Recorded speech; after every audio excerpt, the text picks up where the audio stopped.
Hello everyone, and before I fully get started here, I'm just going to give you a full reminder that this review is just based on my personal opinions and how I took everything that I watched last night for the TNA's Turning Point pay-per-view. Now that that's out of the way, this is my review of TNA's Turning Point pay-per-view for 2011. And honestly, I felt that the pay-per-view itself was just a throwaway pay-per-view. And not in the sense of bad action in the ring or anything, because there was good action in the ring all night long. So you get some of your money's worth out of it, but storylines just didn't really seem to hook me in. A lot of these matches were set up weeks in advance and everything, but some of the storylines didn't feel like some of them were rushed, and especially the main event itself was a rushed thing. And everything. And other areas did not get enough attention. And I mean, you start out the night with Robbie E and Eric Young, and Robbie E finally gets the television title, which he probably should never have gotten the extra shots in cases of storyline areas anymore because he had been losing to him so much. But he finally gets the win, finally gets the TV title. The in-ring action for the tag team title match was good in-ring action for it, but once again, I just was not behind the story that they had going there. They had been building it up over the months. They had Jesse Neal go out for an injury period of time, and then he came back. That's maybe where it lost a little bit of steam for me. But all in all, I didn't understand the full. Maybe not understand, but I did not. The storyline did not intrigue me enough to get into the match. I did not like the way they booked the X Division title match, where it was essentially a 2-on-1 handicap match for most of it. And the one good aspect of the match was when Austin Aries decided to somewhat turn his back on Kid Cash and then rolled him up for the victory. So that was a good thing to build for future storylines.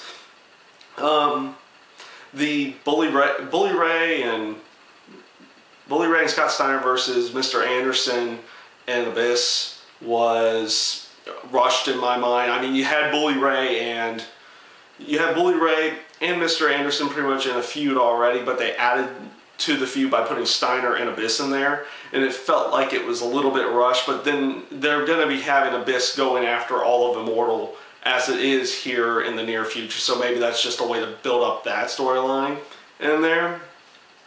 Also, giving Gail Kim the title so early, I filed this under, oh, you left WWE, here's a title type moment for Gail Kim. And you didn't, and it didn't feel like it should have warranted the title change so soon. You had Velvet Sky. Now, granted, I'm not a big Velvet Sky fan. I'm more of a Gail Kim fan for in-ring action. But having Velvet Sky win the title last month and then drop it a month later, and as a matter of fact, they made her look weak during the entire build-up to the match.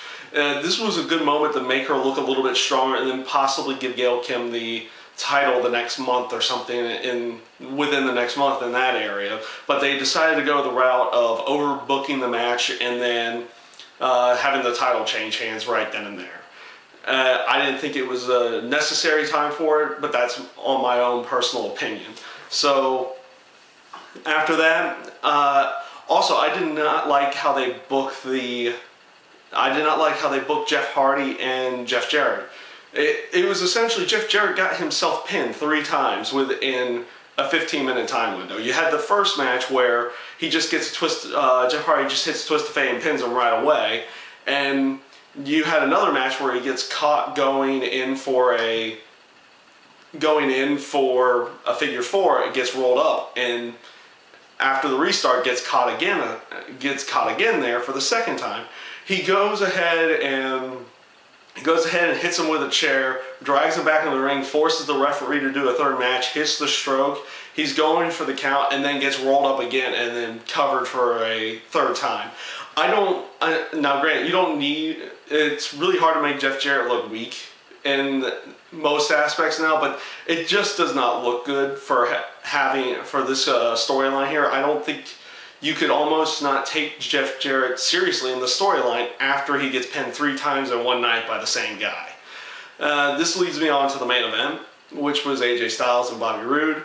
The main reason I did not like the whole aspect of the match itself was that it was just thrown together 3 days before. Or at least on TV it was thrown together 3 days before. This would have been a good time to have, I felt like this would have been a good time for the Bobby Roode James Storm rematch for the title versus having AJ Styles in there while James Storm is out doing the injury angle. But they went with AJ in this aspect, and honestly, because of how close to the pay-per-view it was, you knew that there was not going to be a title change in this aspect. And if they did do a title change here, it would just have made this whole Bobby Roode heel turn be for nothing. So you knew exactly what was going to end up happening in the end, and that's what pretty much happened. You found that Bobby Roode would be doing would do anything to keep the title. And I guess maybe they're building off of this to go into another pay-per-view, but usually I don't feel like they should be using pay-per-views to start a feud.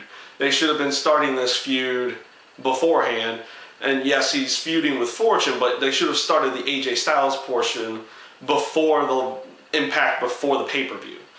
And it, like I said, in-ring action for the whole match was extremely good and well done. It just, storyline-wise, and pretty much for the whole night, storyline-wise, nothing drew me into the matches to really get me into them. So, all in all, it was a throwaway pay-per-view for me.